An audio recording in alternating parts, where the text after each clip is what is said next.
Today we are here at Lake Minnewaska in the beautiful Minnewaska State Park in New York, and we have the Sony 50 to 150 GM. It's a constant f2.0 aperture zoom lens all the way through. Shout out to Sony Alpha. You guys are awesome. You always hook it up. So we're shooting on that and the A7RV today. Just plan on getting some photos, also probably some video B-roll that you'll see shot on this lens, just to give you guys a rough idea on the focal length and what can f2.0 do. Probably not the best demonstration because this lens is really meant for portrait photographers, maybe weddings it would be great for. Fun fact, this lake behind me, Lake Minnewaska, if you guys watched Severance Season 2, Woe's Hollow was actually shot on this lake. I think it opens up with Irving, and they did CGI to take out a lot of the landscape and just modify a little bit, but this was the lake. And also the largest waterfall in the world, that's called Awasting Falls. That's also here in this state park. This is a park that I've come to all my life, so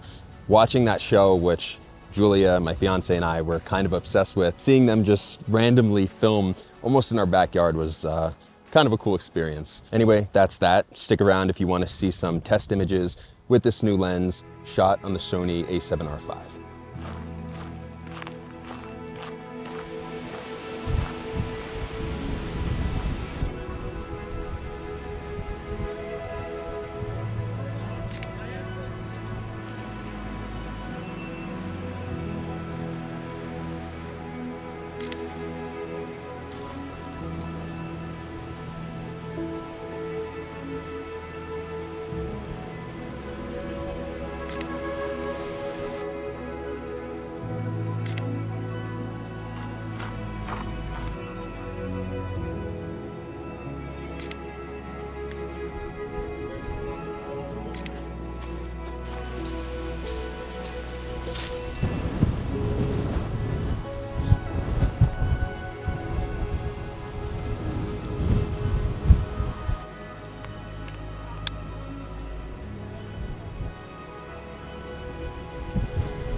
There's really harsh light hitting this plant over here, so I'm gonna just underexpose the heck out of it, and maybe that'll look like a pretty nice wallpaper. Maybe we could do something with the shadows down here.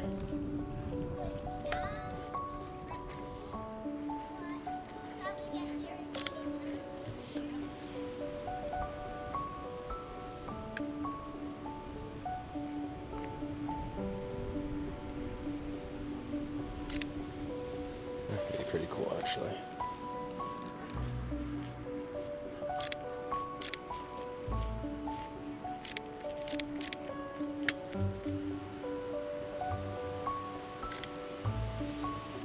It's pretty broken down.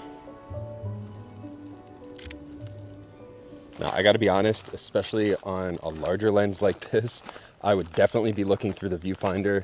It's just easier to see, especially in bright daylight, and it adds a third point of contact, so you get better stability when composing. But given the fact that I'm trying to show you guys a bit of the behind the scenes, yeah, we're just shooting through the screen, and it's not my favorite photo experience, but you know, it is what it is. We're shooting on the A7R5, so as long as I'm shooting wide enough, I can recompose pretty easily in post and still have plenty of resolution to work with. There, it's really pretty.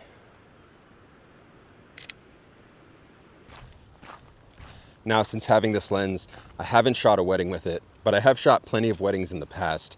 And I know for sure this isn't a one and done lens for weddings, at least in my opinion. I think you have to go to at least 35 millimeters wide. That's probably the widest I do shoot a wedding, but I really enjoy being able to come out to 35. 50, it's just too tight. So I think if you're a wedding photographer or videographer, you probably know what you need, especially if you're looking at a lens that's this expensive. But I would venture to guess that you would at least need a second lens or a whole second setup just to cover that wider end. It's pretty nice with that cloud. It's just dropped right there, and we're at 50 mil right now. So all this red, it doesn't really look that pretty. It doesn't really look that pretty in photos either, I don't think. But in a couple months, or what am I saying, in a couple weeks, this is all going to have popped and it's all going to be lush and green and beautiful, but we're not quite there yet.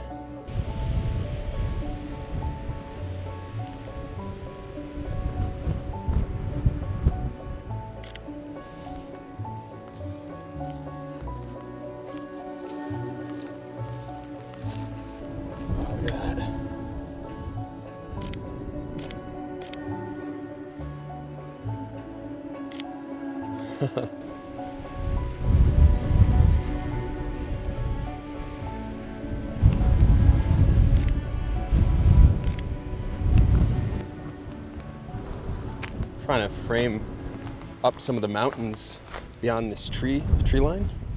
I kind of like how the trees are flanking that mountain view on either end, but I need some height. I don't know if I'll be able to get it up here. It's a little better. It's a little better. It's not great. So I'm actually going to switch to manual focus. Double tap in here and just focus on those mountains in the back.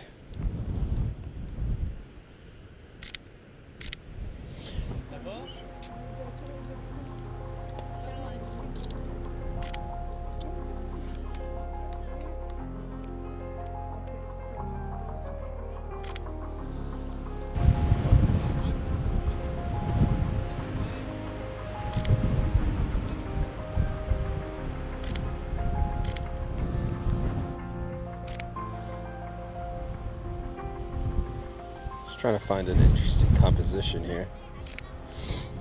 It's kind of cool. The weather was nice. It was bluer skies in the beginning. Now it's kind of getting cloudy. It's super duper windy though. That's kind of like the big drawback of today. It is so windy up here on the mountain.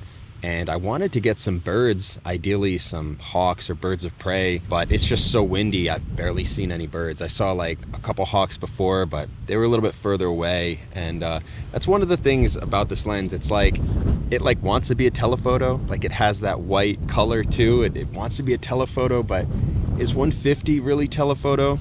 It is, but it's like, I think it's gonna be tough for a lot of people, if I'm being honest, to justify the price of this lens over something like the 70 to 200 G Master, which, yeah, it's not as wide as 50, it starts at 70, but it goes all the way to 200, and it has optical steady shot, which is something that this lens actually surprisingly doesn't have. I was pretty shocked to find that out. But when you pair it with something like the Sony A7RV, then you benefit from the pretty insane IBIS that this camera has. Plus, you can go into active stabilization when shooting video, and it becomes harder and harder to notice that it doesn't have OSS. But if you're shooting on a camera that doesn't have a stabilized sensor, I really do think you're gonna notice the fact that this doesn't have OSS. Obviously, it depends what you're shooting. Maybe you're gonna have this on a tripod and it's not a problem for you, but definitely something to note, especially when you consider the price of this lens. And this lens is probably meant for most things aside from landscapes, but you know, we're gonna make it work. It's a little bit of a challenge. 50 to 150 out here is kind of a weird focal length choice. And I'm gonna pretty much shoot everything wide open at f2.0. Now that's not how I would normally shoot out here. I would normally have at least 5.6, maybe f8, just to get a really deep depth of field and get a lot of something like a landscape in focus. But when I look at this lens, I think most people who are interested in it are going to want that f2.0 aperture. So I'm probably gonna just shoot everything at f2 in order to see what the sharpness is like and kind of check out the chromatic aberration when we're wide open.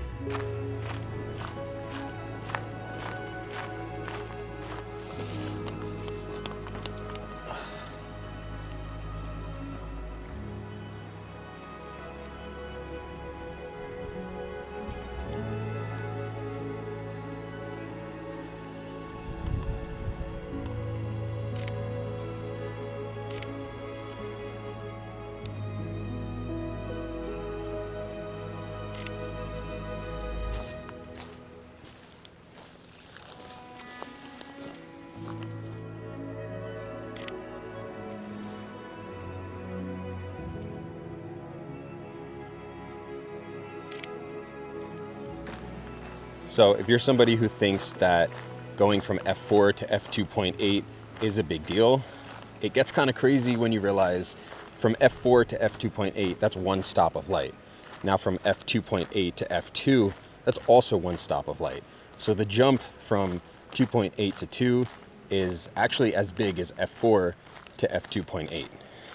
If you made it to the end, thanks for watching. I hope you guys enjoyed it. And if you want to learn more about this Sony 50 to 150, as well as a ton of other advice and information about the gear I use and the gear I get to test out, then definitely follow me on Instagram at toldbynick. I talk about this lens a little bit more in depth there, some of the advantages as well as some of the shortcomings. But yeah, if you want to stay around for the journey, then definitely like this video if you did like it and subscribe for more.